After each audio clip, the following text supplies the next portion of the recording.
Welcome back to the China Puzzle News Wrap. There's been a lot happening the last couple of weeks, and we've definitely kicked off the new year with a few key events. So what's been happening in the last couple of days? I think one of the big things that is definitely hit the UK news is definitely the B&O, the British National Overseas Passport for Hong Kong residents. So basically, China and Hong Kong authorities have said that it's no longer a valid document for Hong Kong people to use. And also Cathay Pacific is no longer accepting it as a thing. So it's a big step forward saying, look, that we're challenging the validity of these passports. Now, China has done that in the past with the fact that you can't actually have dual citizenship as a Chinese citizen. So basically, it maybe is perceived as a continuation of that, but I think it's a very active kind of realization for Hong Kong dissidents that if they want to get the B&O, they have to come to UK, which at these times is very challenging because in Hong Kong at the moment, it's a very different story with regards to the pandemic. So there is absolutely a lot of discussions being had in Hong Kong households about, do they make these kind of decisions? Will there be kind of like controls put in place financially against people who have B&O? So it's a really big issue, and I think it's only hotting up. There are roughly around 300,000 that the Home Office estimates will be heading from Hong Kong to the UK in the next few years. So I think this response from China definitely casts a bit of doubt over whether they'll be able to do that. Staying on the UK and China, we've seen obviously the UK very much engaged in new trade relationships. Brexit's obviously officially happened, so this is very important to them. And one of those is not necessarily involving China, but very relevant to its key sort of partners in the Asia Pacific, and that's through the UK applying to join the CPTPP, which is the Comprehensive and Progressive Trans-Pacific Partnership, which is basically an iteration of the original TPP that the US was subject to join until former President Trump pulled out. But it's a good signal that the UK is very keen to be engaged with key partners around Asia Pacific, and broader than that. It takes in 11 countries and it's around 14.4% of world trade. So it will be a very positive result if the UK can be accepted into that. Yeah, absolutely. I think it's a great shortcut for them because looking at like the government statement that they put out, it kind of really ties in with some of the existing agreements they've put in. So for example, Canada, it reduces car export tariffs by 2 years quicker. So it's these kind of little things that make sense. I think the British always love talking about trades in terms of kind of simple products that people can understand.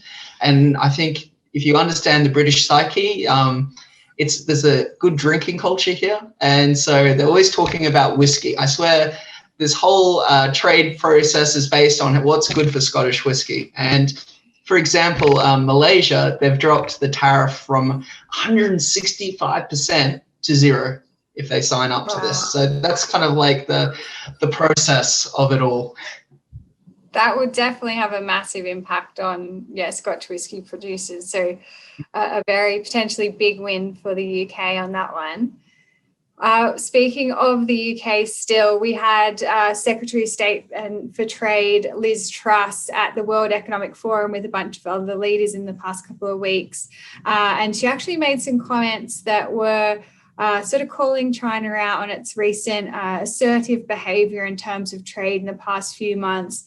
She said that in terms of technology transfer, subsidies for state-owned enterprises, and IP violations have potentially led to a mistrust in global trading rules because of these actions from China. So it was interesting to see those quite strong words there. It is, but I think that's actually a sign of confidence from the Secretary, because if you actually think about this, you would argue that the British government's had a pretty rough time of it in the pandemic. And I mean, pretty much, I think there's a universal agreement that the pandemic has not been managed well.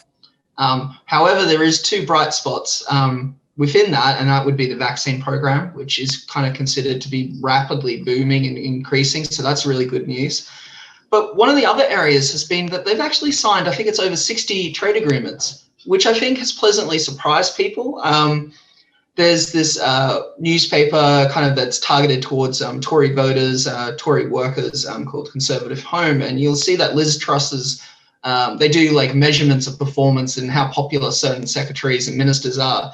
And Liz Truss has just boomed up because I think everyone's been really kind of like surprised, maybe, you know, like maybe expectations were low, but it's been really positive. And so I think from there, you're going to see the UK definitely becoming more confident and talking about their actual position rather than just like, I'm just going to sign deals and just get as many deals done. They're actually going to put a forefront forward to discuss actually how they see trade and how they see other actors who are not participating in the global system. So I think it's interesting that we're already starting to see that within a year of the UK leaving the EU. So good times. Yeah, no, I think that's a really good point, actually. And talking about that level of confidence being projected, I think that relates to the new administration in the US. Obviously, President Biden's come in and within a very short space of time has been pretty strident on the things that are going to be important to his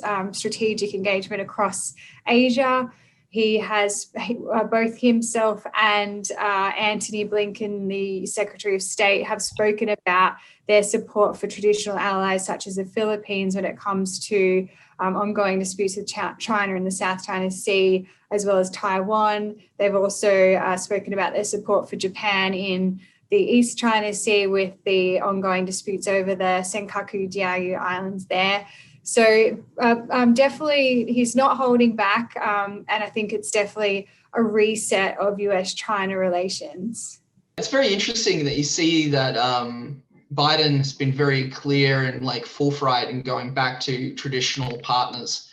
And, you know, sometimes some of those partners have felt neglected. Obviously, a lot of the foreign policy focus at the end of Trump's presidency was much more focused in the Middle East. I think there's already been a reaction. Yeah, there has. I think it doesn't necessarily go down to that assertiveness in return. We've had the top Chinese diplomat, Yang Jiechi, has made a few remarks at a recent online forum stating directly that the US should stop interfering in issues such as Hong Kong, Tibet, Xinjiang, and other issues regarding China's territorial integrity and sovereignty. So a bit of a back and forth there to make it China's position clear as well in response to the US. There's interesting things. I think China is definitely going to be very forthright coming forward, but I think, you know, there's actually going to be a catch-up point here because they are dealing with a fundamentally different administration in the US. And I don't know, like, I feel like the last 4 years of US foreign policy has been like a roller coaster. It's like, I don't know, is dog years allowed to be considered here? Like, so it's been a long like time. That. Yeah. And I mean, you think about how like it's actually changed over those 4 years, how like Twitter diplomacy and personal connections and stuff like that. So I think it's going to be interesting. I think this reset, it might take China time to understand that they're not going to be engaging at the US at such a kind of like, I'm going to say base level, but yeah, I think there could be a contrasting kind of reactions from China for a while. I don't think there's going to be an immediate result. Finally, there's recent data that suggests China's done quite well out of the pandemic, economically speaking, when global foreign direct investment has actually dropped by 42%.